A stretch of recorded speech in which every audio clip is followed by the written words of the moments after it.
ഓപ്പണും ആയിരിക്കും.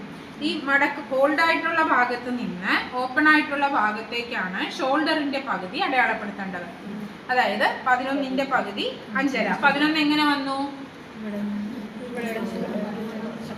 ഷോൾഡറിൽ നിന്നും എത്ര ഇഞ്ച് കുറച്ചു?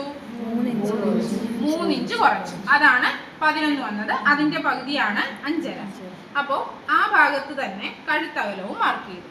കഴുത്തകലം മാർക്ക് ചെയ്തിട്ട് കഴുത്തിറക്കം മാർക്ക് ചെയ്ത് ഇതിനെ സ്ക്വയർ ആയിട്ട് നമ്മൾ വരച്ചു.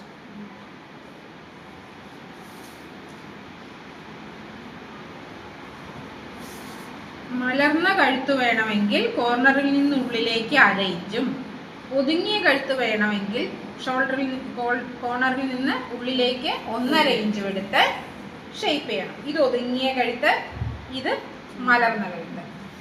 ഷോൾഡറിൽ നിന്നും താഴോട്ട് കൈക്കുഴി കണക്കാക്കുന്ന